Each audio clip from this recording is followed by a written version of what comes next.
Assalamualaikum warahmatullahi wabarakatuh.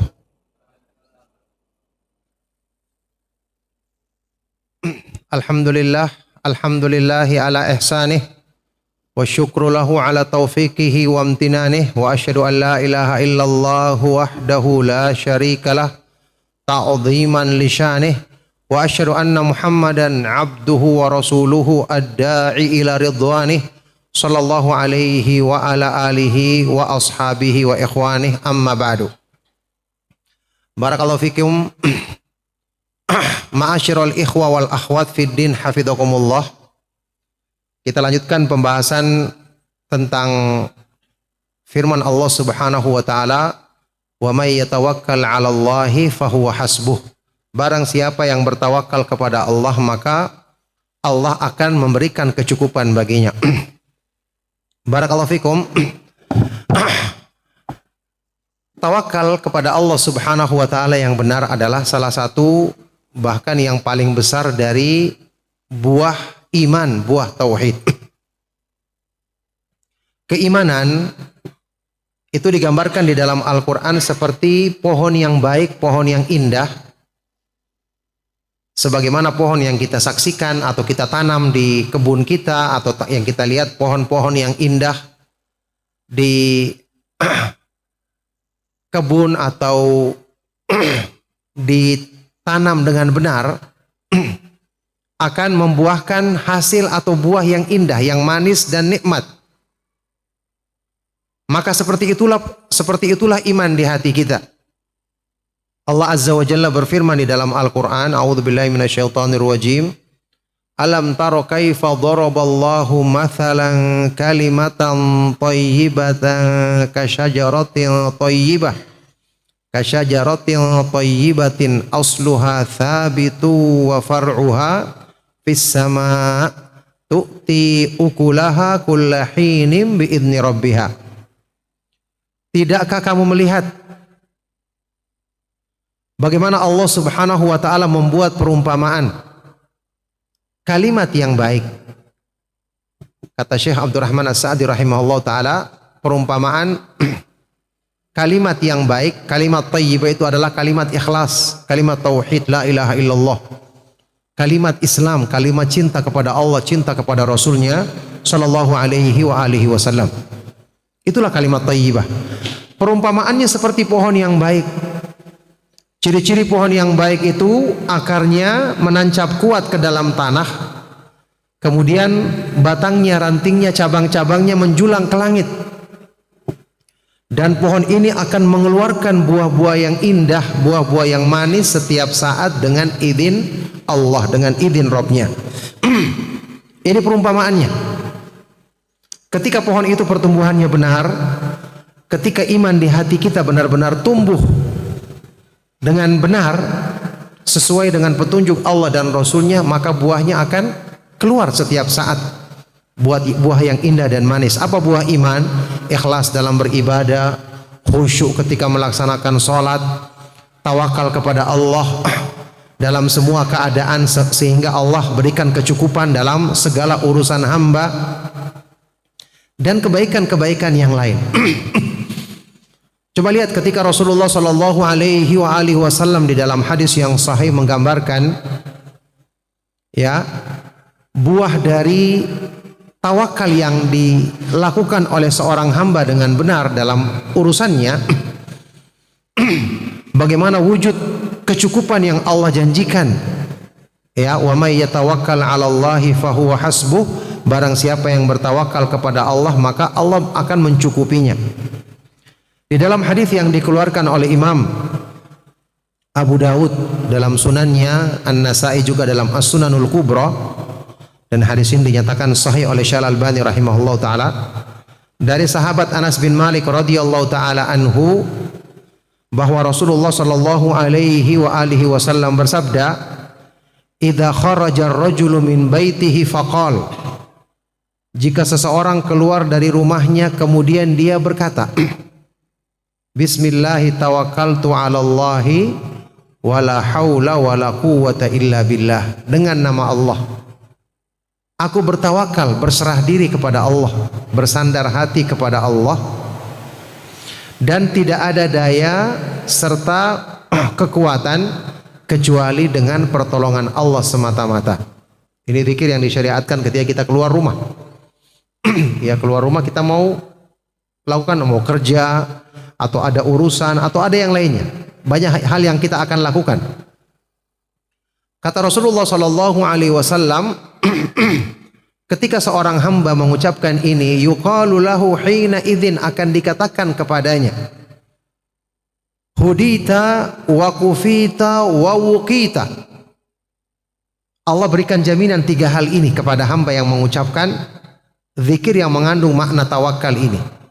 Sungguh kamu telah mendapatkan hidayah dalam semua kebaikan, sungguh telah dicukupkan urusanmu, dan sungguh kamu dijaga dari segala keburukan, dihindarkan dari segala keburukan. Wa tanahhalahu syaitan, syaitan pun akan menyingkir dari orang ini, akan menjauh dari orang ini karena Allah yang menjaganya. Wa qala li syaitanin akhar, dan bahkan syaitan berkata kepada syaitan yang lain, temannya, kaifa laka bi rajulin qad hudiya wa kufiya wa wuqiya. Apa yang bisa kamu lakukan terhadap orang yang telah mendapatkan hidayah dari Allah dalam segala kebaikan, dicukupkan segala urusannya, dan dijaga dari segala keburukan. Coba antum perhatikan 3 hal ini, ketika orang dapatkan, sudah selesai semua urusan, segala kebaikan dia dapatkan, segala kecukupan, segala sebab-sebab keselamatan telah diraihnya. Dengan apa tadi? Dengan tawakal yang benar kepada Allah. Jadi tawakal ini bukan perkara yang remeh. Ini adalah inti dari segala kebaikan. Ya. Dan inti daripada tawakal itu adalah penyandaran hati dengan tetap melakukan sebab. Ya, ini sebab yang sesuai dengan syariat. Kita melakukan sebab karena Allah perintahkan melakukan sebab. Imam Ibn Rajab Al-Hambali rahimahullah ta'ala dalam kitab Jami'ul Ulumi wal Hikam, ketika menjelaskan makna tawakal, kata beliau, tawakal itu adalah sidqu i'timadil qalbi 'ala Allahi fi jalbil manafi'i wa daf'il madarri. Penyandaran hati yang benar kepada Allah dalam upaya mengambil kebaikan, mengusahakan kebaikan, dan menolak atau menghindari keburukan. Ya, ditambah sebagian ulama seperti Syekh Ibnu Utsaimin rahimahullah taala, ma'attikhadil asbab, dengan tetap melakukan sebab. Sebab yang diperbolehkan dalam syariat, yang diperintahkan oleh Allah dalam agama. Jadi penyandaran hati yang benar kepada Allah artinya waktu kita melakukan sesuatu, tetap kita yakini Allah subhanahu wa ta'ala yang maha kuasa menolong kita, yang maha kuasa menyelamatkan kita. Tetap kita meyakini Allah subhanahu wa ta'ala pilihannya yang terbaik untuk kita, lebih baik daripada pilihan kita sendiri. Tetap kita meyakini segala ketentuan yang Allah berlakukan tentu sesuai dengan hikmahnya yang sempurna. Tentu ini lebih baik bagi kita daripada misalnya yang dijadikan oleh Allah adalah apa yang kita pilih untuk diri kita sendiri. Tetap kita ridho dengan segala ketentuannya. Inilah yang namanya tawakal. Makanya kadang-kadang dalam kehidupan kita, kita sering mendengar pernyataan sebagian orang, apalagi orang awam.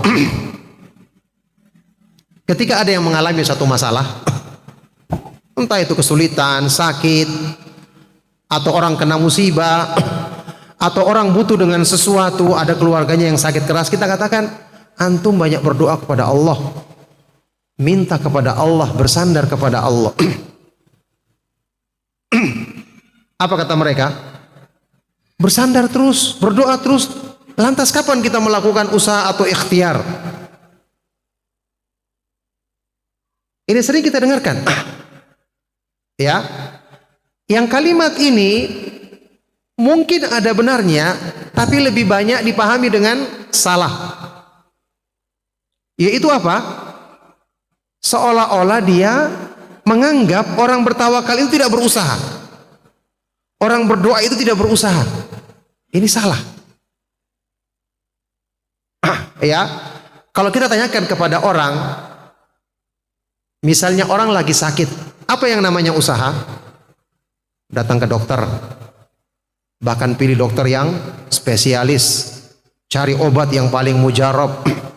Mungkin ada yang lebih suka minum obat herbal, konsultasi kepada yang ahli. Paling tidak tanya kepada yang pernah mengalami sakit yang sama, apa dulu obat yang kau minum. Ini kan usaha. Yang kita anggap sebagai usaha kan ini. Sekarang antum perhatikan, usaha-usaha ini kan bergantung atau berkaitan dengan makhluk. Dokter seahli apapun, dia makhluk. Apakah pasti ketika seorang dokter memberikan obat kepada kita akan sembuh? Dokter itu sendiri juga sakit. Dan yang jadi masalah, ketika antum sedang sakit di tengah malam, dokternya sedang tidur, antum mau hubungi siapa? Kita mati begitu saja karena dokternya sedang tidur, atau dokternya sedang keluar, atau dokternya sedang sakit tidak bisa mengobati kita. Ini usaha yang dianggap manusia. Sekarang berdoa dan meminta kepada Allah yang kita yakin semua kebaikan di tangannya, segala kekuasaan di tangannya. Dia adalah Asy-Syafi, Maha Penyembuh. Dia adalah ala kulli syai'in qadir, Maha Kuasa atas segala sesuatu. Siapa yang mengatakan ini bukan usaha? Ya, apakah kita hanya menganggap usaha kalau itu berkenaan dengan makhluk? Padahal makhluk pun melakukan usaha. Siapa yang menentukan keberhasilannya? Siapa yang memberikan taufik untuk bisa membuahkan hasil? Allah Subhanahu wa taala. Kenapa minta langsung kepada yang punya, kepada yang maha kuasa atas segala sesuatu? Dianggap bukan usaha atau dianggap usaha yang kecil. Ini kan keliru. Justru sebaik-baik usaha itu adalah berdoa. Karena apa artinya doa? Minta langsung kepada yang punya. Meminta kepada pencipta sebab dan yang menentukan akibat. Ya, seperti tawakal. Bersandar hati kepada Allah. Makanya kata para ulama ketika menafsirkan ayat tadi, wa may yatawakkal 'alallahi fahuwa hasbuh, barang siapa yang bertawakal kepada Allah, Allah berikan kecukupan baginya. Di sini saja Allah sudah sebutkan kecukupan darinya itu sebab utamanya tawakal. Makanya ketika orang itu dengan pandangan seperti tadi, ketika dia ada masalah, coba perhatikan, kebanyakan kita kalau menghadapi masalah, kapan kita berdoa? Kita akan tunda doa kita. Kita cari dulu, wah saya sedang sakit, saya sedang ada masalah, siapa teman saya yang ahli, siapa orang bisa saya konsultasi kepadanya, siapa yang saya bisa tanya. Masya Allah, yang muncul dalam pikiran kita makhluk dulu. Berarti tawakal kita kepada Allah lemah. Dan makhluk apa yang bisa dia perbuat? Antum ketika bertanya atau konsultasi kepada seseorang, orang yang antum jadikan tempat konsultasi, dia sendiri punya banyak masalah yang belum terselesaikan. Kita menganggap kalau kita curhat atau kita mengadu kepada Allah, seolah-olah tidak ada jawaban, tidak ada. Ini keliru. Ucapan Nabi Yakub alaihi salatu wasalam dalam Al-Quran, innama ashku bathi wa huzni ilallah, hanyalah aku mengadukan kesedihanku, kegundahanku kepada Allah. Ini contoh praktek tauhid yang benar dari seorang nabi yang mulia, Nabi Yakub alaihi salatu wassalam. Dia mengetahui kesusahan, kegundahan, segala masalah cuma Allah yang bisa menyelesaikannya. Maka dia minta dan mengadu kepada Allah. Kenapa tidak kita mengadu kepada manusia? Karena manusia yang kita adukan kepada masalah, dia juga punya banyak masalah. Dia juga butuh untuk diselesaikan oleh Allah Subhanahu wa taala yang maha kuasa menolong dia.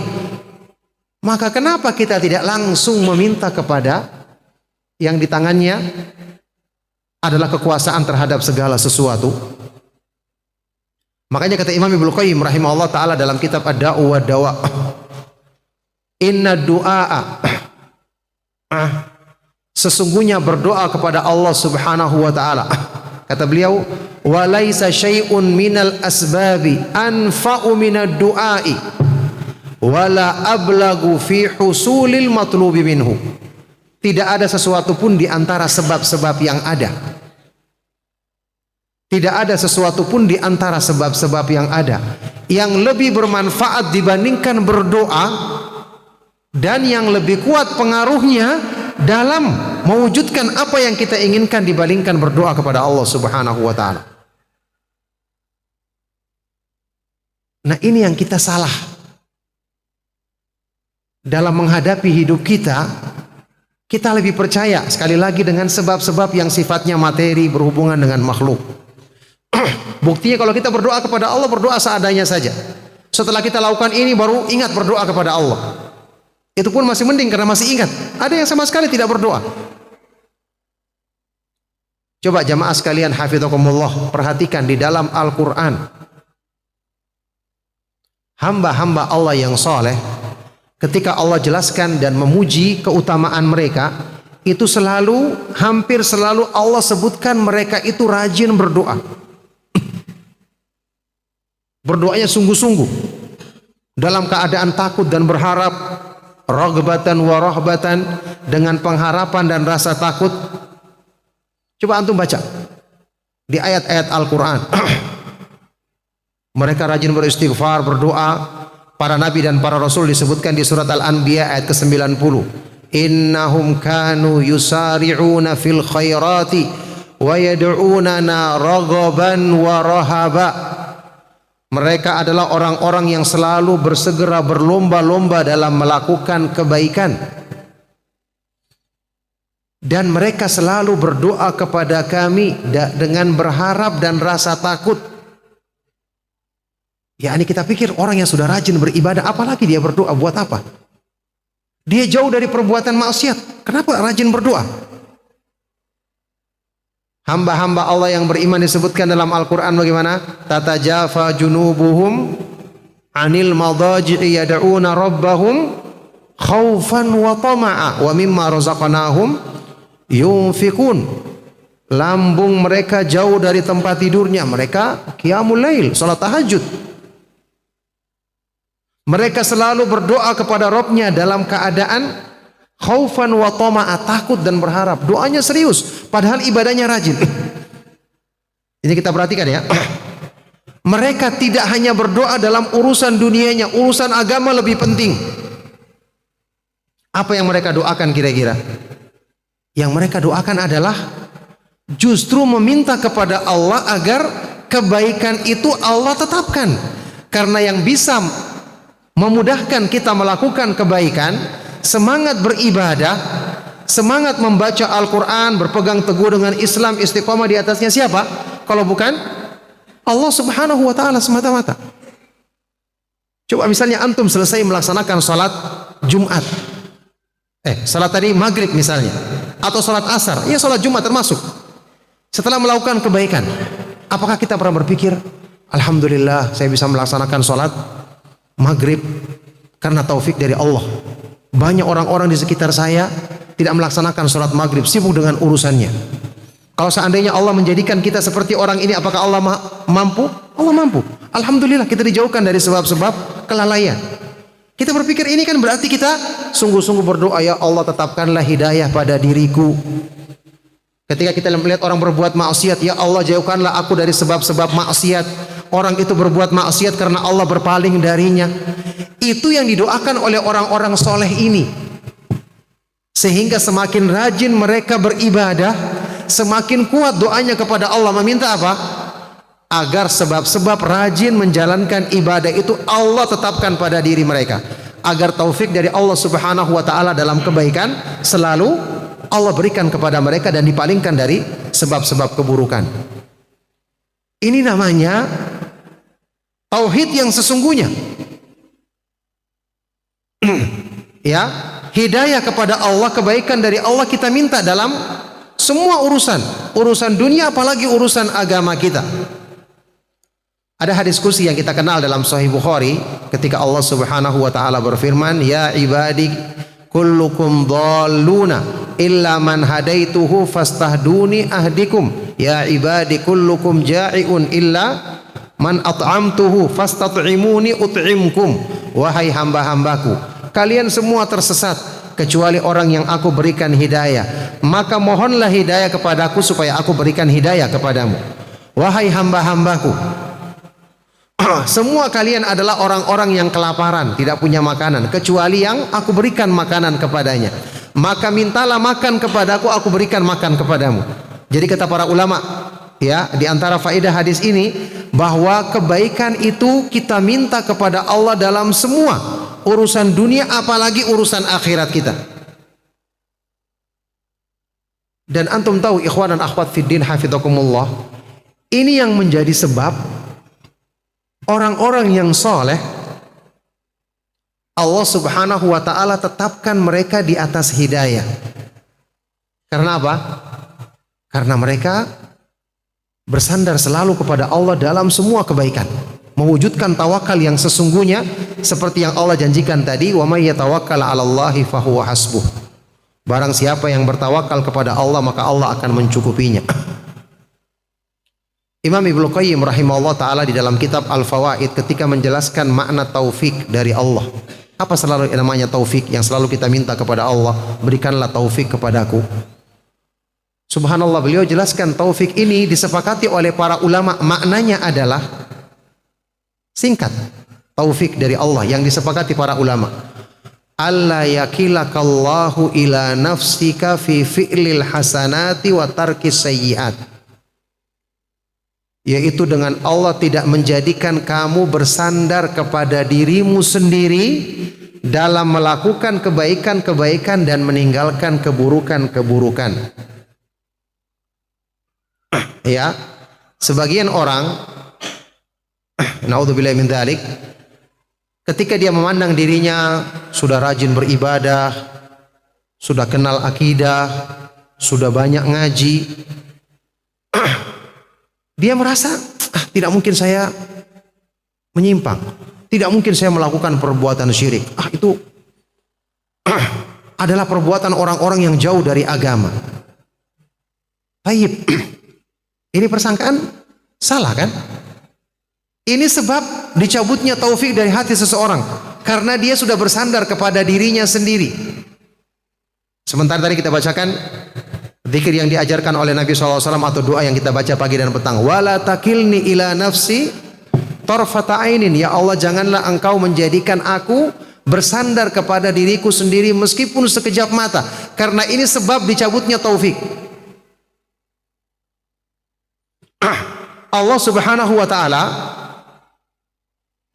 tidak menyukai hamba-hamba yang menyombongkan dirinya,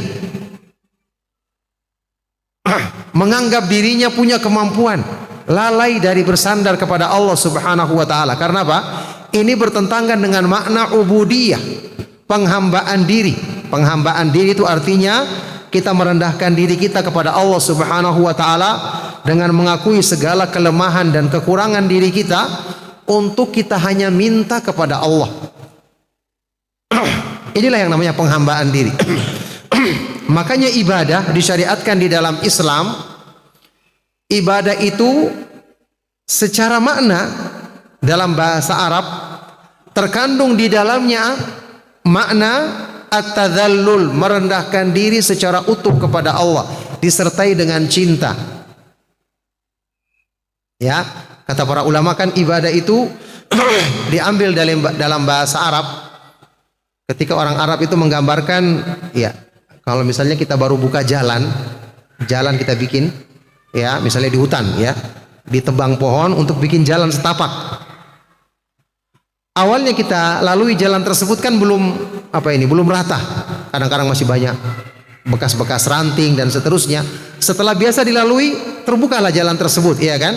Ini dikatakan dalam bahasa Arab thariqun mu'abbad, jalan yang sudah ditundukkan karena sudah sering diinjak. Dari sini diambil kata-kata ibadah. Makanya ibadah itu sempurna dilakukan oleh seseorang ketika dia merendahkan diri kepada Allah dengan setunduk-tunduknya. Adapun ibadah kemudian dia merasa punya kelebihan, hebat, ini justru bertentangan dengan makna ibadah itu sendiri. Ya, kita harus perhatikan makna ini. Ini yang tadi kita sebutkan. Kenapa orang-orang yang soleh ini ketika berbuat kebaikan rajin berdoa kepada Allah, selalu tunduk kepada Allah. Bahkan antum lihat di dalam solat, rukun-rukun solat, dari kita berdiri bertakbir membaca Al-Fatihah, ruku, bangkit dari ruku, sujud dan seterusnya.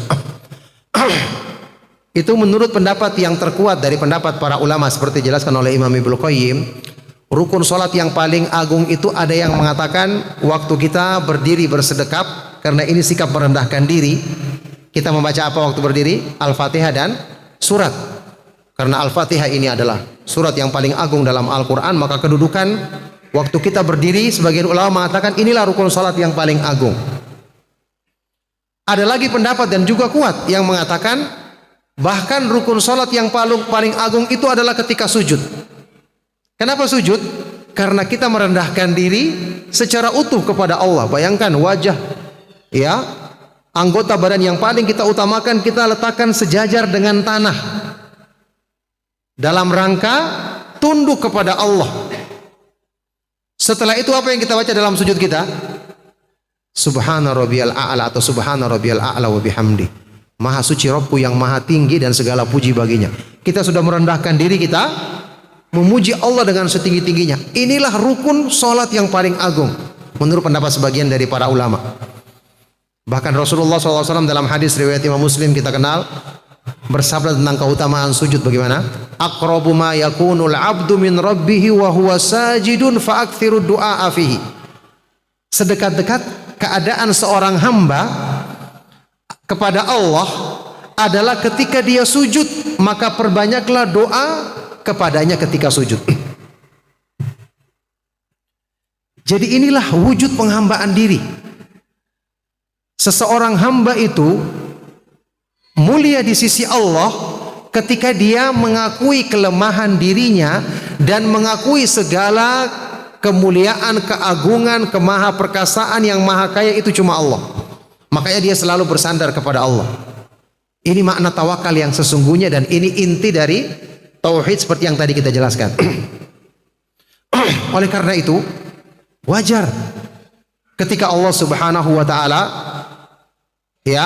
memberikan jaminan keutamaan yang demikian besar bagi orang yang selalu bersandar dan bertawakal kepada Allah Subhanahu wa taala dengan benar. Maka jamaah sekalian hafizakumullah, tawakal kepada Allah ini adalah kunci kecukupan dari Allah Subhanahu wa taala dalam menghadapi semua keadaan kita. Jadi kita semua butuh istiqamah di atas petunjuk Islam, petunjuk sunnah Rasulullah sallallahu alaihi wasallam, di atas petunjuk Al-Qur'an, di atas petunjuk manhaj salaf, manhaj para sahabat radhiyallahu taala anhum ajmain. Siapa yang bisa memberikan kita kebaikan ini kalau bukan Allah Subhanahu wa taala? Karena semua kebaikan ada di tangannya. Wal khairu kulluhu fi yadaik. Kebaikan itu semua ada di kedua tanganmu yang maha mulia ya Allah. Wa syarru laisa ilaik, dan keburukan itu tidak dinisbatkan kepadamu.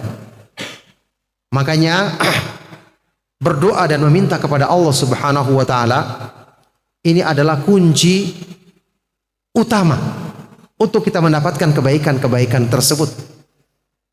Kata Syekhul Islam Ibnu Taimiyah rahimahullah taala, inna du'a miftahu kulli khairin. Sesungguhnya berdoa kepada Allah itu adalah kunci pembuka segala kebaikan. Kunci pembuka segala kebaikan. Antum tahu berdoa itu disifati oleh Rasulullah sallallahu alaihi wasallam di dalam hadis yang sahih sebagai ibadah. Ad-du'a'u huwal ibadah. Itu hadis sahih riwayat At-Tirmidzi. Kita kenal semua doa apa ini hadis ini. Doa itu dialah ibadah. Loh, kemana ibadah yang lain?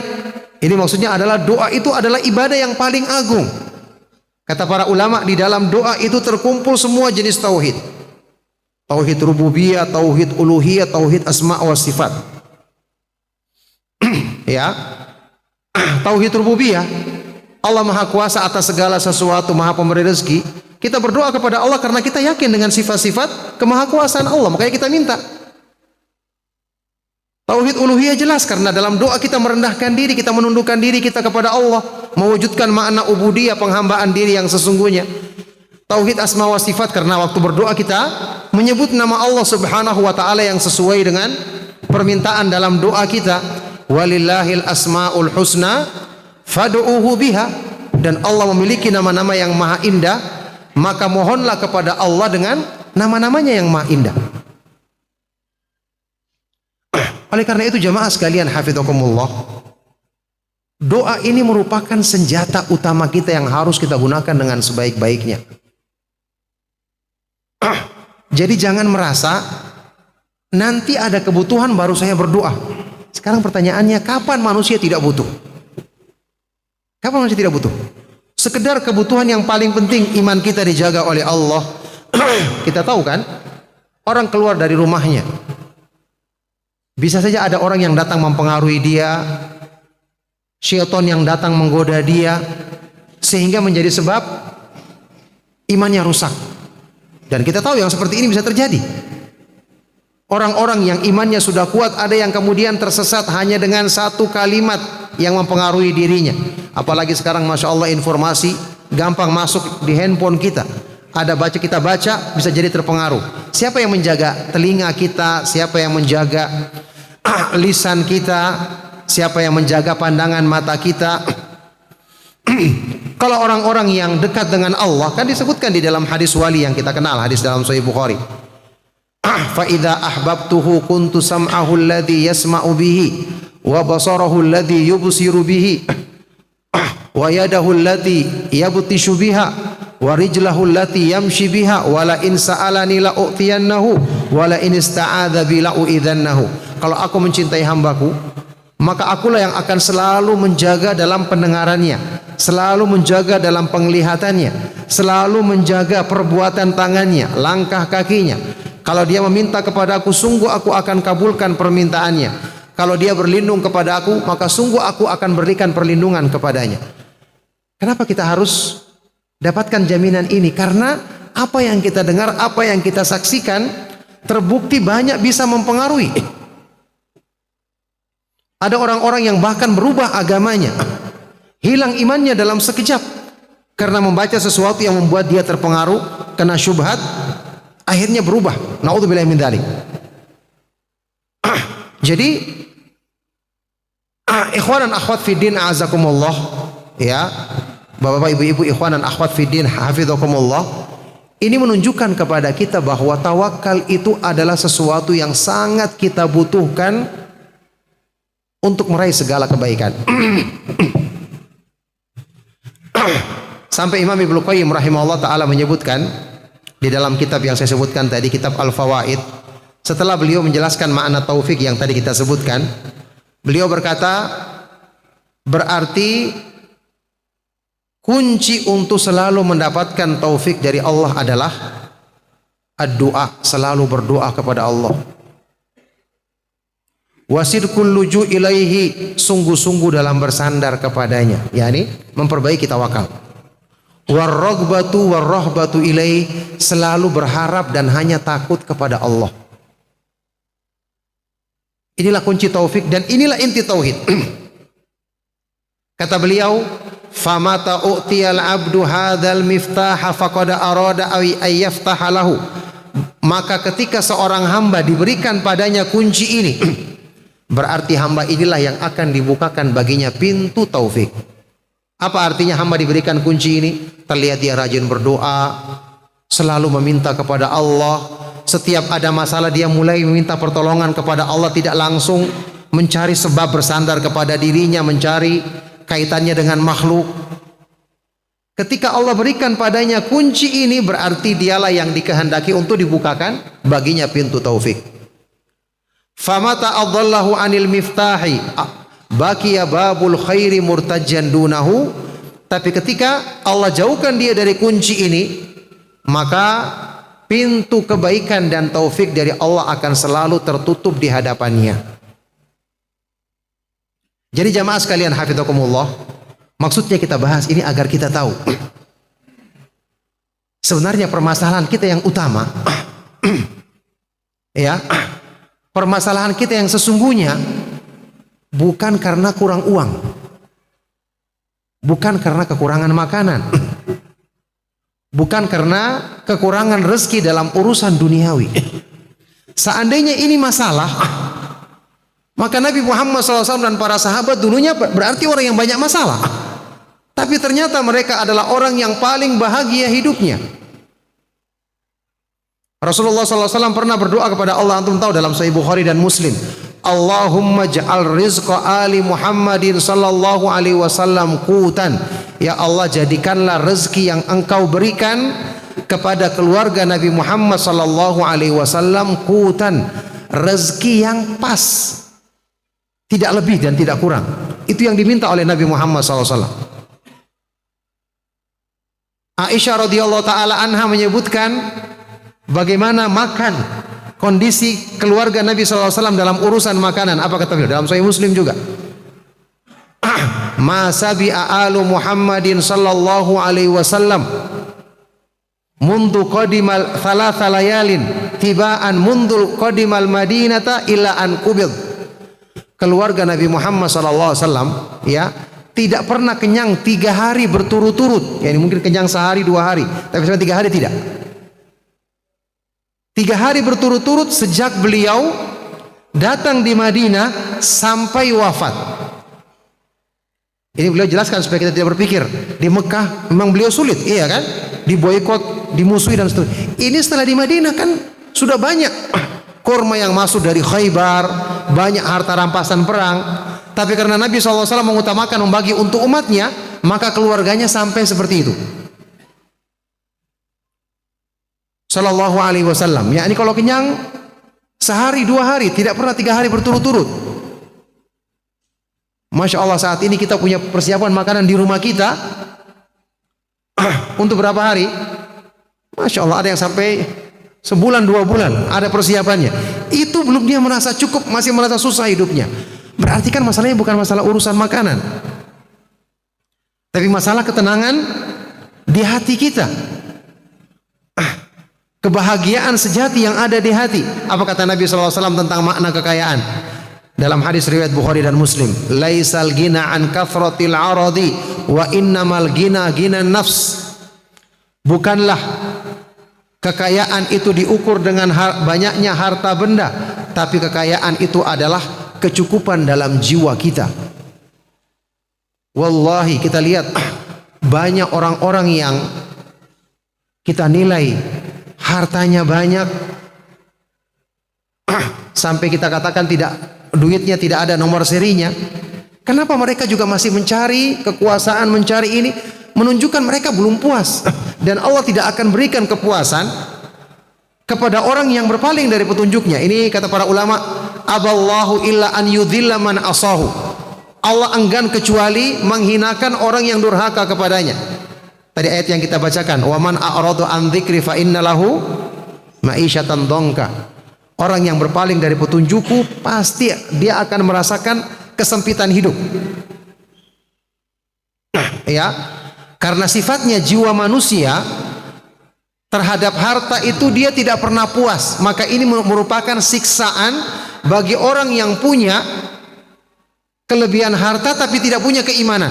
Pasti hatinya jiwanya akan terus memburu harta tersebut, sehingga pikirannya akan selalu terganggu, terfokus, tenaganya capek.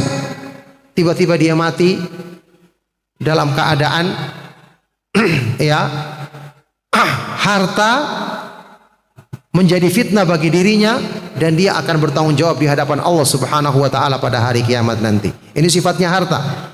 Itu disebutkan di dalam hadis riwayat Bukhari dan Muslim. Kata Nabi sallallahu alaihi wasallam, "Lau kana li ibni Adam wadiyani min dhahabin labtagha lahu mathalithan." Seandainya seorang manusia punya 2 lembah yang berisi emas. Ya, ini antum bayangkan 2 lembah berisi emas. Kita punya emas yang sedikit sudah berapa harganya sekarang? 2 lembah isinya emas. Apakah dia merasa cukup? Tidak.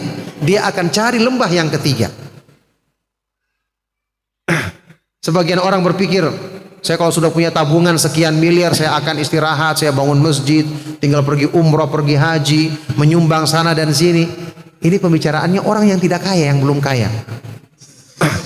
Ya, dia tidak tahu ketika dia sudah punya uang sekian itu, nafsunya akan membisikkan dia cari lagi. Akhirnya pusing. Oh iya, bagaimana cara mendapatkan keuntungan besar? Tahun berikutnya beruntung, tingkatkan lagi, iya kan? Tidak bisa istirahat pikirannya. Ternyata rugi, pusing lagi. Kok bisa rugi ya? Sudah punya banyak, pusing lagi. Mau simpan di mana? Takut dicuri orang. Ya, benarlah seorang ulama salaf yang mengatakan apa? Hubbud dunya la yanfaku min thalath. Orang yang mencintai dunia berlebihan tidak pernah lepas dari 3 penderitaan. 3 penderitaan. Pertama apa? Hammun lazim, kekalutan pikiran yang selalu ada pada dirinya. Kayak tadi, bagaimana meningkatkan? Sudah meningkat, tambah lagi, paling tidak pertahankan. Berarti dia pusing terus kan? Tidak pernah istirahat pikirannya.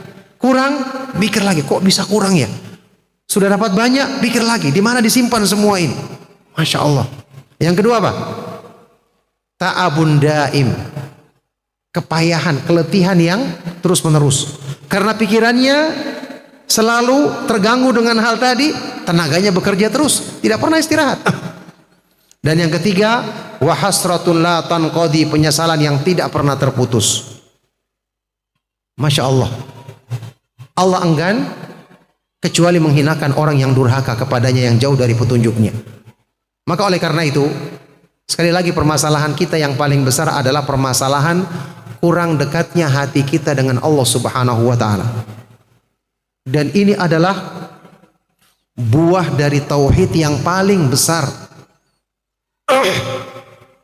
Bagaimana kita mengusahakan sebab-sebab yang menjadikan iman kita itu benar, tawakal kita benar, kecintaan kita kepada Allah benar, rasa takut kita kepada Allah benar, ketundukan, pengharapan kita kepada Allah Subhanahu wa taala benar. Ya, makanya orang yang mengenal keimanan yang benar, seperti tadi Rasulullah SAW, idza hazabahul amru faza'u ila shalah, menghadapi setiap masalah segera lari melaksanakan sholat. Karena itulah sebab ketenangan jiwanya. Wa ju'ilat qurratu aini fis shalah, dijadikan kesejukan hatiku di dalam sholatku. Inilah yang menjadi sebab orang-orang yang beriman dalam semua keadaannya mereka selalu dimudahkan dengan sebab-sebab ketenangan, sebab-sebab kebahagiaan. Ketika orang lain merasakan kesusahan, mereka selalu bahagia karena kebahagiaan itu ada di dalam hatinya. Ya, Imam Ibnu Qayyim rahimahullah ta'ala pernah menukil pernyataan dari guru beliau Syekhul Islam Ibnu Taimiyah rahimahullah ta'ala yang mengatakan, inna fid dunya jannatan man lam yadkhulha la yadkhulu jannatal akhirah. Sesungguhnya di dunia ini ada surga. Barang siapa yang belum masuk ke dalam surga di dunia ini, dia tidak akan masuk ke dalam surga di akhirat nanti. Apa surga di dunia ini?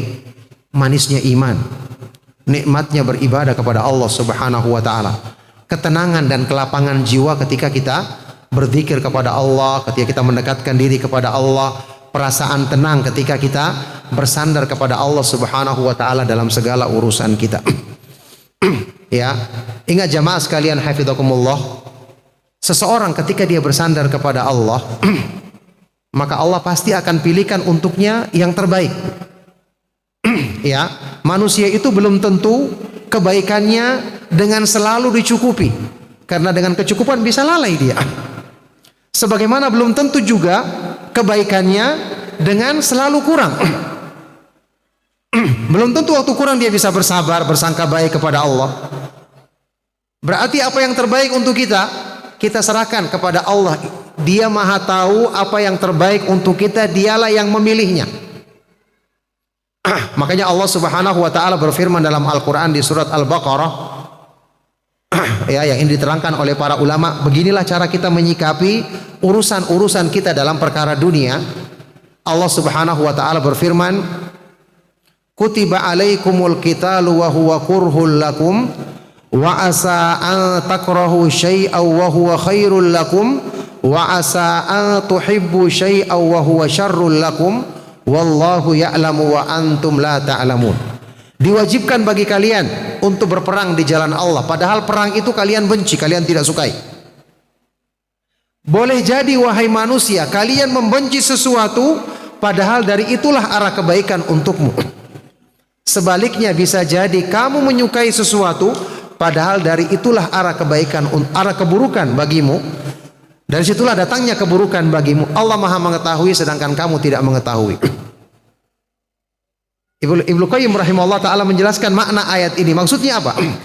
Ketika antum memilih sesuatu apa saja dalam urusan dunia, karena kalau urusan agama kan sudah pasti, karena ada dalil yang menunjukkan ini kebaikan, ini yang dicintai oleh Allah, jelas kita ikuti. Sekarang urusan dunia kita belum tahu. Ya, kita belum tahu mana yang terbaik untuk kita. Maka kalau kita minta kepada Allah, selalu kaitkan dengan pilihan Allah. Ya Allah, saya ingin melakukan perbuatan seperti ini dalam urusan duniaku, seperti doa istikharah, ya. Maka jika ini mendatangkan kebaikan untuk dunia akhiratku, ini lebih dekat dengan ridhamu, maka mudahkan. Kalau tidak, palingkan aku darinya. Selalu seperti itu kita berdoa. Jangan kita pilih satu. Karena siapa yang menjamin apa yang kita pilih itu adalah mendatangkan kebaikan untuk kita? Ini caranya kita bersandar kepada Allah dalam urusan dunia kita. Ya. Yang tadi dikatakan dalam ayat tadi, bisa jadi kamu membenci sesuatu padahal dari situ arah kebaikan untukmu. Atau sebaliknya, kamu menginginkan ini padahal justru itu mendatangkan keburukan bagimu. Wallahu ya'lamu wa antum la ta'lamun. Allah Maha mengetahui sedangkan kamu tidak mengetahuinya. Maka jamaah sekalian hafizakumullah, inilah sebab untuk mendapatkan jaminan dari Allah Subhanahu wa taala seperti yang kita jadikan sebagai tema pembahasan kita di kesempatan malam hari ini, wa may yatawakkal 'alallahi fahuwa hasbuh. Barang siapa yang bertawakal dengan benar kepada Allah Subhanahu wa taala, maka Allah yang akan menjamin kecukupan baginya. Barakallahu fikum. Waktu sudah adzan Isya dikumandangkan, maka kajian yang bisa kami sampaikan di kesempatan kali ini cukup sampai di sini. Semoga bermanfaat dan menjadi bekal kebaikan untuk kita semua. Barakallahu fikum, mohon maaf atas segala yang salah dan kurang, dan kita kumandangkan adzan dulu baru kita jawab pertanyaan setelah itu. Sallallahu wasallam wa baraka ala nabiyina Muhammadin wa ala alihi wa sahbihi ajmain. Walhamdulillahi rabbil alamin. Ya. Oh, Masya Allah. Iya. Adzan dulu ya? Adzan dulu. Iya.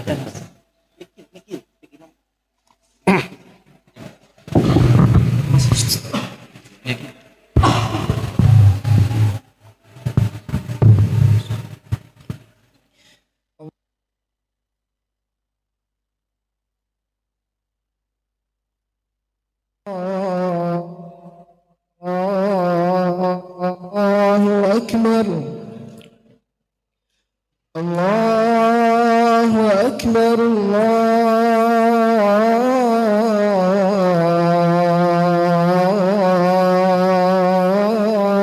Allahu Akbar. Asyhadu an la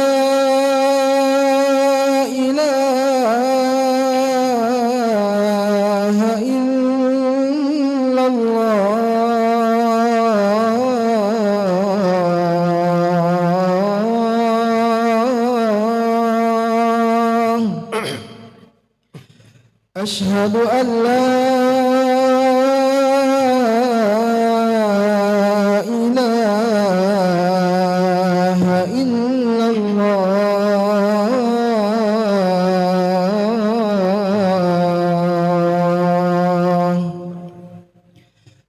أشهد أن محمدا رسول الله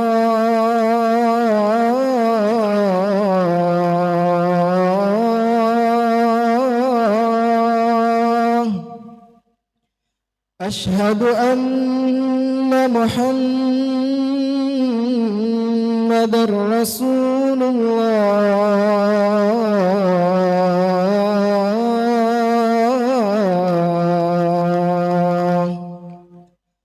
حي على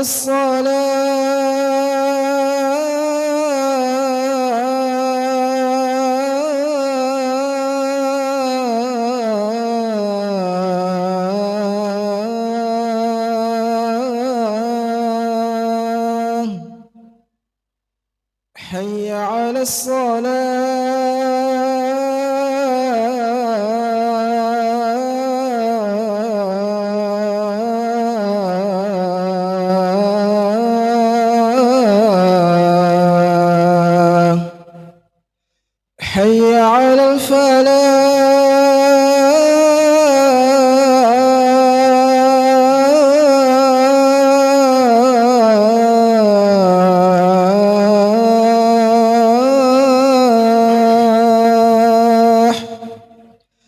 حي على الفلاح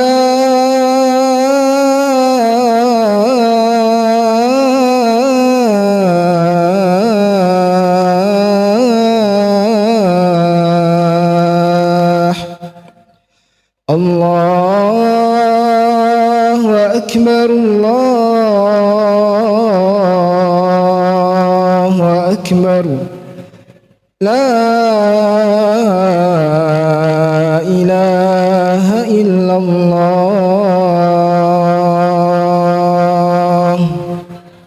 La ilaha illallah.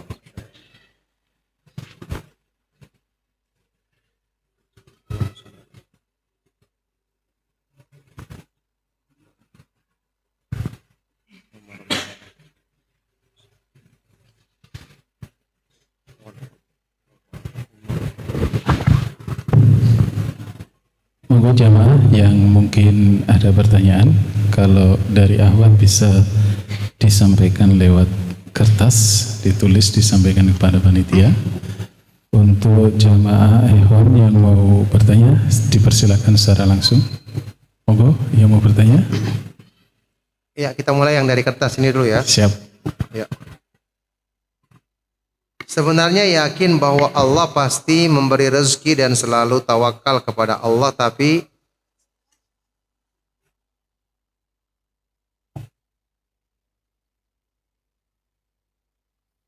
ketika saat waktunya membayar uang sekolah anak dan uang nafkah istri belum ada, kadang bingung bagaimana solusinya. Ya, jawabannya sederhana, berarti antum kurang tawakalnya. Karena tidak mungkin kita menyalahkan ayat Al-Quran, kita menyalahkan janji Allah dengan kenyataan yang antum alami, iya kan? Allah menjanjikan, wa may yatawakkal 'alallahi fahuwa hasbuh. Barang siapa yang bertawakal dengan benar kepada Allah, Allah memberikan kecukupan baginya. Sementara antum merasa sudah benar, sudah yakin, sudah tawakal, tapi kenapa belum tercukupi? Ya, berarti yang salah pasti di praktek yang antum atau keyakinan yang antum yakini ini. Ini salah. Tawakalnya kurang. Buktinya mungkin kita berdoa kepada Allah tadi hanya waktu kita merasa butuh saja. Ya. Dalam banyak hal kita melalaikan Allah Subhanahu wa taala. Kemudian dalam hal yang berhubungan dengan ibadah juga kita belum jadikan ibadah itu sebagai perhatian utama kita dibandingkan urusan dunia kita atau banyak hal-hal yang lain. Ala kulli hal, kita yakin janji Allah pasti benar. Ya, adapun masalah yang antum hadapi, ya, ketika hal tersebut belum tercukupi, berarti pasti ada yang kurang dari tawakalnya. Kemudian, kecukupan dari Allah Azza wa Jalla kan juga bukan berarti harus sesuai dengan keinginan kita. Kecukupan itu artinya kita setiap butuh uang, Allah berikan langsung untuk biaya keluarga kita. Belum tentu hal yang itu. Allah bisa jadi berikan kecukupan dari segi apa? Dari segi Allah Subhanahu wa taala memudahkan antum dan keluarga hidup seadanya, hidup sederhana dengan penghasilan yang ada cukup, dan itu menjadikan kita merasa, hamba ini merasa bahagia. Dalam hadis sahih riwayat Imam Muslim, Rasulullah SAW bersabda, qad aflaha man aslama wa ruziqa kafafan wa qanna'ahu Allahu bima atah. Sungguh beruntung orang yang masuk Islam, diberikan rezeki yang secukupnya dan Allah jadikan dia qanaah, nerimo terhadap rezeki yang Allah berikan untuknya. Permasalahan sebagian orang yang tidak merasakan keberuntungan seperti yang disebutkan dalam hadis ini adalah karena dia terlalu mengukur, melihat orang-orang di sekitarnya yang kelihatan bergelimang dengan harta, itulah ukuran kebahagiaan. Padahal agama sudah mengatakan bukan itu ukuran kebahagiaan. Belum tentu orang yang dia lihat misalnya nonton di YouTube atau yang lainnya kelihatan bahagia, itu kenyataannya seperti itu. Bisa jadi mereka adalah orang yang paling menderita, cuma namanya ketika dia tampil harusnya berakting seolah-olah bahagia. Ya. Kita berpikir saja, orang-orang mendapatkan urusan dunia sementara Allah berikan kepada sebagian orang yang mungkin jumlahnya sedikit, kenal Islam, kenal manhaj salaf, kenal akidah yang benar, kenal iman. Masya Allah, kan ini nikmat yang tiada taranya kita bawa dunia dan akhirat. Kenapa kita bandingkan itu dengan urusan-urusan dunia yang Allah berikan kepada sebagian orang.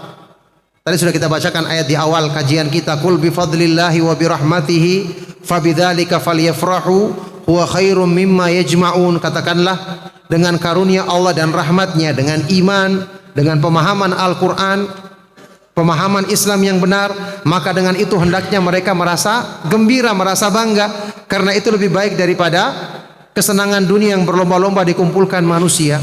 Itu permasalahannya. Apakah hamba ini mau kalau seandainya dia diberikan harta tapi dicabut hidayah kebaikan, mengenal Islam, mengenal sunnah, mengenal manhaj salaf pada dirinya? Pastinya dia tidak mau.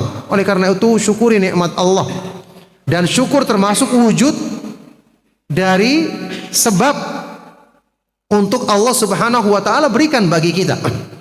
Jadi kecukupan dari Allah Subhanahu wa taala tidak mesti seperti apa yang kita inginkan.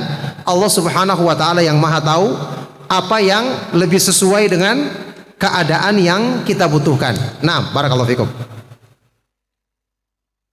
Ini pertanyaan siapa ini? Dari Ahwat. Dari Ahwat ya. Ini Ahwat yang bertanya berhak mendapatkan hadiah dari panitia sebuah buku ya. Tolong nanti diberi kepada Ahwat tersebut. Dipersilakan jamaah yang lain yang mau bertanya. Pak. Silakan yang bertanya langsung. Ya, barakallahu fikum. Assalamualaikum warahmatullahi wabarakatuh. Assalam. Terima kasih waktu yang diberikan. Kami ingin bertanya, ini apakah perkataan ulama atau hadis, saya lupa, yang mana intinya barang siapa yang dikehendaki kebaikan dari Allah, maka akan diberikan padanya seperti tawakalnya seekor burung. Maksudnya bagaimana? Ya. Barakallahu fiik. Jadi perkataan yang dimaksud itu adalah sebuah hadis Rasulullah sallallahu alaihi wasallam. Hadis ini dikeluarkan oleh Imam Tirmidzi, Al-Hakim, dinyatakan sahih oleh Al-Hakim, disepakati juga oleh Imam Adz-Dzahabi. Dinyatakan juga sahih oleh Syekh Al-Albani rahimahullah taala, yaitu Rasulullah sallallahu alaihi wasallam bersabda, "Lau kuntum tatawakkaluna 'alallahi haqqa tawakkulihi la razaqakum kama yarzuqut tayra tagdu khimasan wa taruhu bitanan." Seandainya kalian bertawakal kepada Allah dengan sebenar-benar tawakal, maka pasti Allah akan memberikan kalian rezeki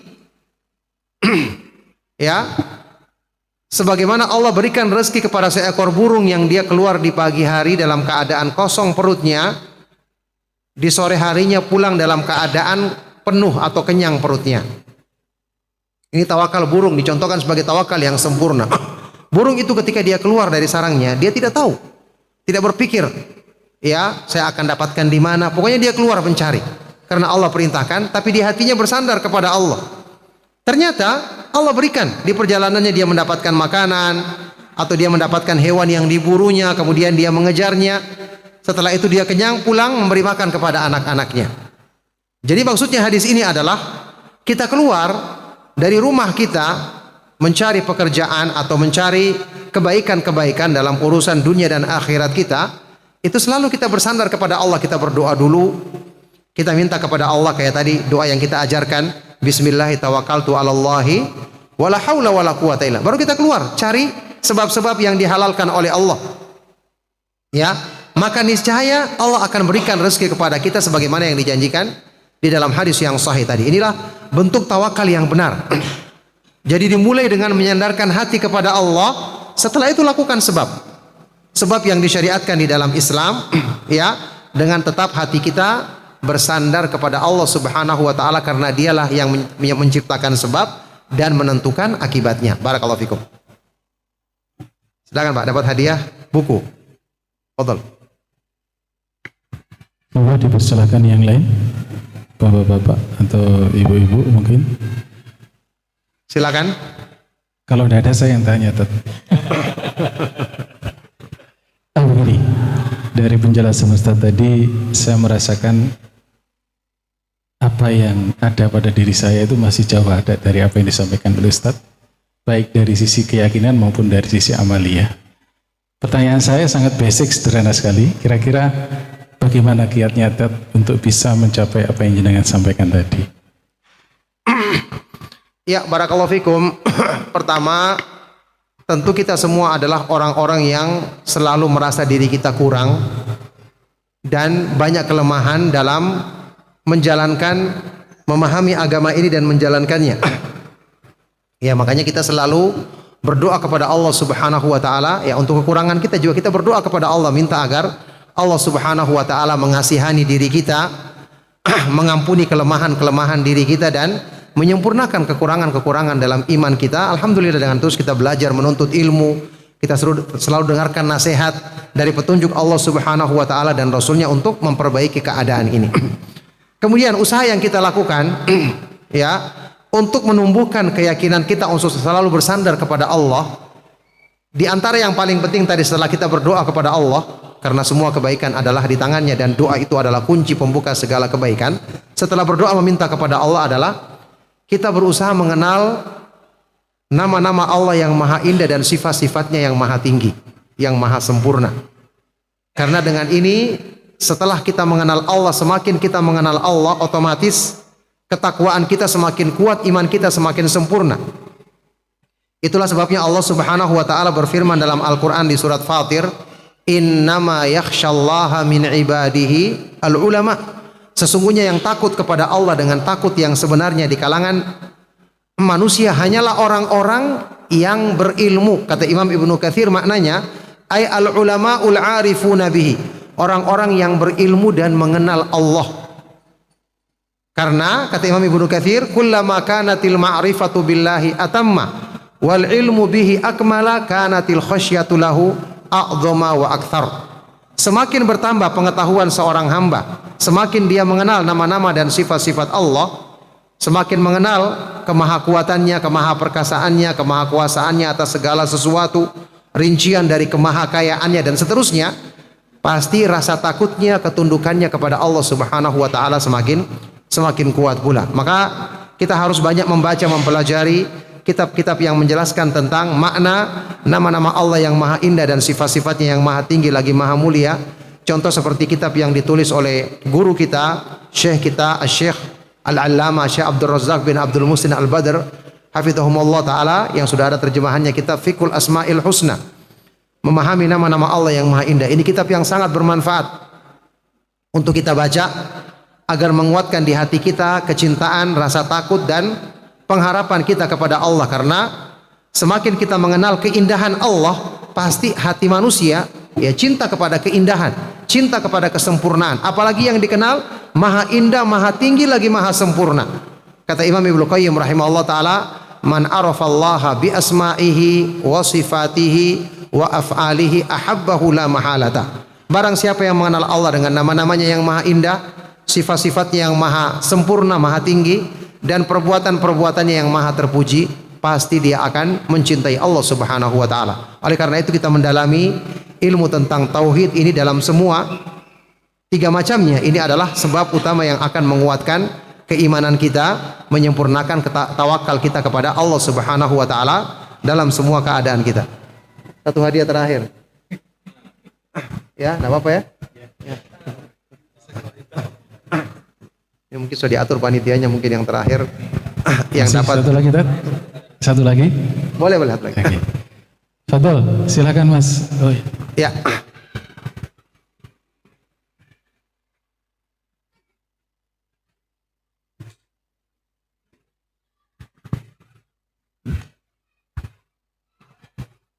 Izin bertanya, ada sebuah hadis yang menjelaskan bahwa siapa yang membaca Asmaul Husna maka dia akan masuk surga. Ini bagaimana cara pengamalannya untuk dihafal atau dibaca setiap berdoa? Mohon penjelasannya Ustaz. Iya, barakallahu fikum. Itu hadis diriwayatkan oleh Imam Al-Bukhari dan Muslim dari Abu Hurairah radhiyallahu taala anhu. Rasulullah sallallahu alaihi wasallam bersabda, "Inna lillahi tis'atan wa tis'ina isman mi'atan illa wahidan. Man ahsaha dakhalal jannah wa innallaha witrun yuhibbul witr." Sesungguhnya Allah Subhanahu wa taala memiliki 99 nama, 100 kurang 1. Barang siapa yang ahsaha, menghitungnya, maka dia akan masuk surga. Diterangkan oleh Imam Ibnu Qayyim, makna ihsa di sini bukan hanya sekedar menghitung lafadznya. Jadi kita kumpulkan dulu nama-nama Allah itu, kemudian kita hafalkan dan kita pahami kandungan maknanya, supaya kita praktekkan di dalam doa kita yang sesuai. Contohnya begini, kita minta ampunan kepada Allah. Allahumma gfirli dunubi misalnya, ya Allah ampunilah dosa-dosaku, warhamni, rahmatilah aku. Kita baca nama yang sesuai, innaka antal ghafurur rahim, sungguhnya engkau maha pengampun lagi maha penyayang. Kalau tidak paham kan orang salah, ya. Minta, ya Allah ampunilah dosa-dosaku, innaka azizun zuntiqam, sungguhnya engkau maha perkasa dan maha keras siksaanmu. Minta diampuni atau minta diadab? Karena salah baca namanya, iya kan? Jadi kita pahami namanya, nanti kita praktekkan dalam doa kita, dan ini menjadikan doa kita lebih bernilai, berkualitas, dan insya Allah dekat dengan pengabulan Allah. Karena apa? Kita meminta nama yang sesuai dengan doa yang sesuai dengan nama-nama Allah. Contoh seperti doa Nabi SAW dalam hadis yang sahih, termasuk doa yang sering beliau baca, ya muqallibal qulub tsabbit qalbi ala dinik. Wahai Allah yang maha membolak-balikan hati, sesuai kan? Kuatkanlah hatiku di atas agamamu. Ya hayyu ya qayyum bi rahmatika astaghitsu. Wahai Allah yang maha hidup lagi maha berdiri sendiri menegakkan makhluknya, dengan rahmatmu aku memohon pertolongan. Seperti itu doa-doa yang diucapkan oleh Nabi SAW, selalu menyebut nama-nama Allah yang maha indah yang sesuai dengan permintaan kita. Jadi bukan cuma sekedar disebut namanya saja, tapi dipraktekkan dalam doa kita, dipraktekkan dalam permohonan-permohonan kita kepada Allah Azza wa Jalla. Barakallahu fikum. Oke, saya kira cukup Bapak Ibu, ikhwan akhwat semua. Jadi kesempatan kajian di malam hari ini, Amin. Semoga apa yang disampaikan oleh Ustadz tadi betul-betul bisa memberikan faedah dan manfaat bagi kita semua, dan kita bisa mengamalkannya. Amin. Ada titipan pesan dari panitia, diinformasikan kepada para jamaah, insya Allah Jumat tanggal 10 Juli akan diadakan kajian oleh Ustadz Ahmad Ubaidillah Nasiden di Masjid Al-Khorir jam 16.30 sampai dengan Isya seperti sekarang. Demikian, jadi Bapak Ibu kesempatan lagi tanggal 10 insya Allah hari Jumat ya. Ya, insya Allah hari Jumat. Okay. Demikian, semoga bermanfaat. Wassallallahu ala nabiyyina Muhammadin wa ala alihi wa ashabihi wasallam. Assalamualaikum warahmatullahi wabarakatuh.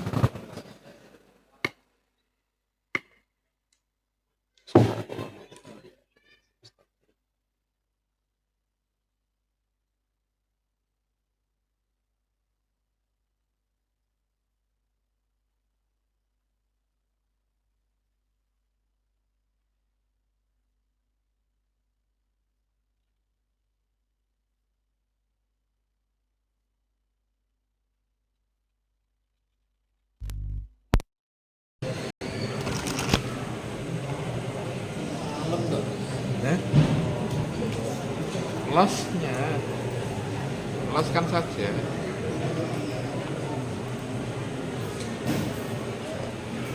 Konak mati.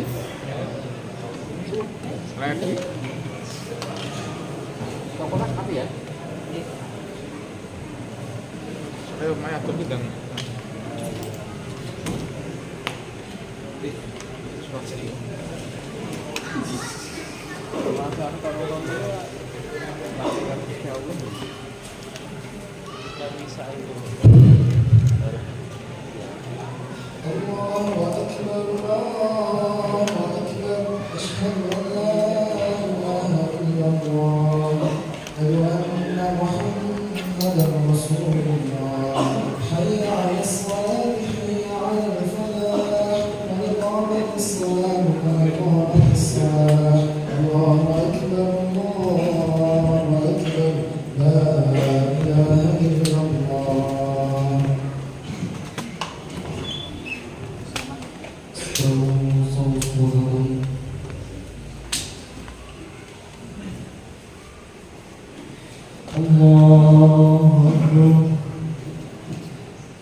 Alhamdulillah Rabbil Alamin Ar-Rahman يوم الدين إياك نعبد وإياك نستعين اهدنا الصراط المستقيم صراط الذين أنعمت عليهم غير المغضوب عليهم ولا الضالين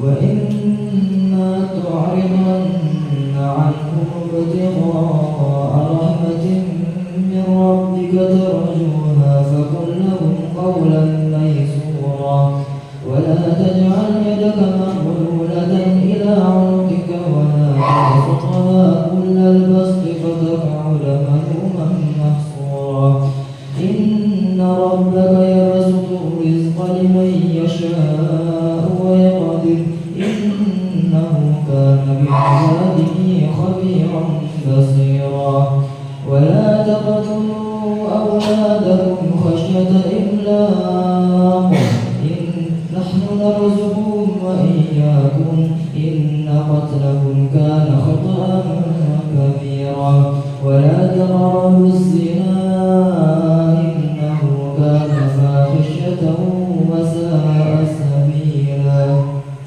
الله أكبر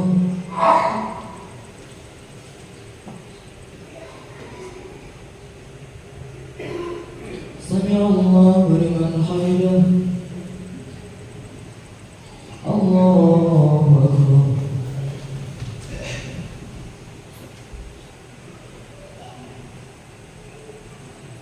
الله أكبر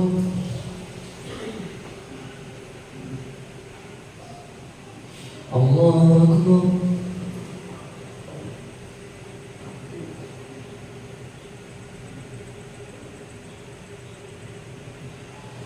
الله أكبر الحمد لله رب العالمين الرحمن الرحيم مالك يوم الدين إياك نعبد وإياك نستعين اهدنا الصراط المستقيم صراط الذين أنعمت عليهم غير المغضوب عليهم ولا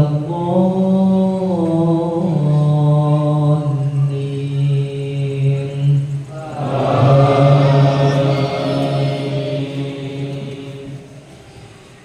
ولا تقتلوا النفس التي حرم الله إلا بالحق ومن قتل مظلوما فقد جعلنا لوليه سلطانا فلا يسرف في القتل إنه كان منصورا ولا تقربوا مال اليتيم إلا بالتي هي أحسن حتى يبلغ أشده وأوفوا بالعهد إن العهد كان مسؤولا وأوفوا الكيل إذا كلتم وزنوا بالقسطاس المستقيم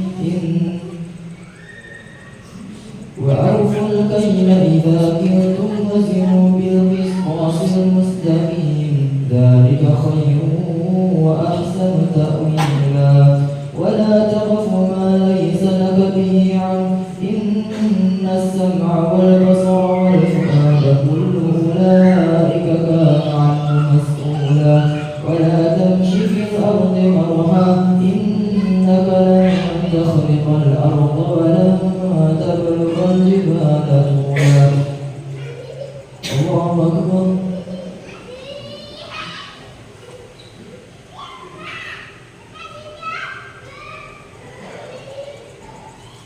سمع الله لمن حمده الله أكبر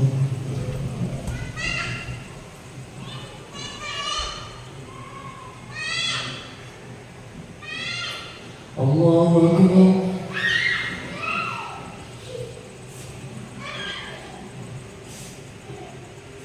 الله أكبر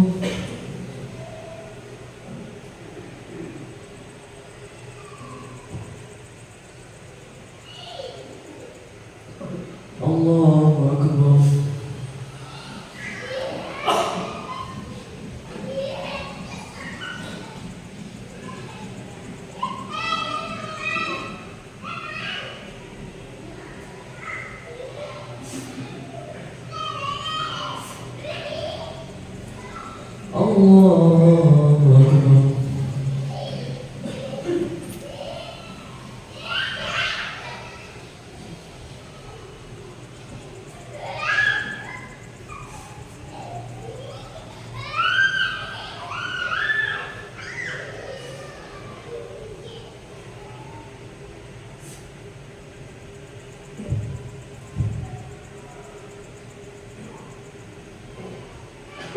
الله أكبر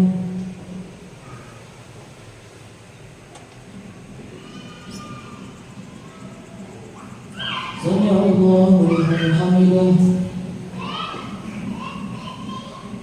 الله أكبر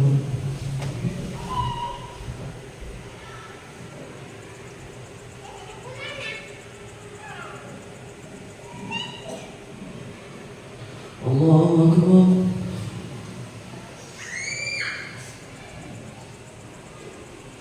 الله أكبر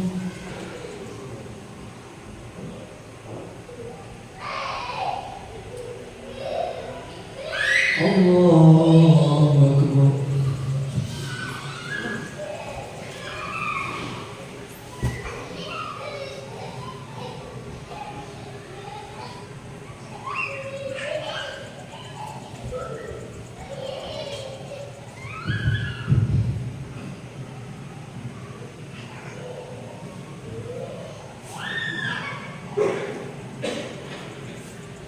الله أكبر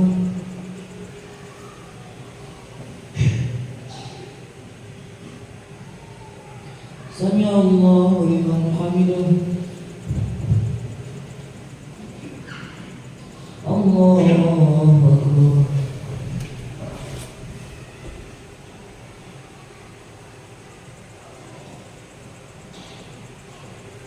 الله أكبر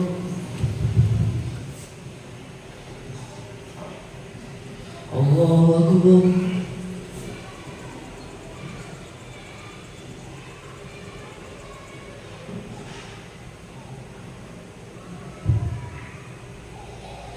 الله أكبر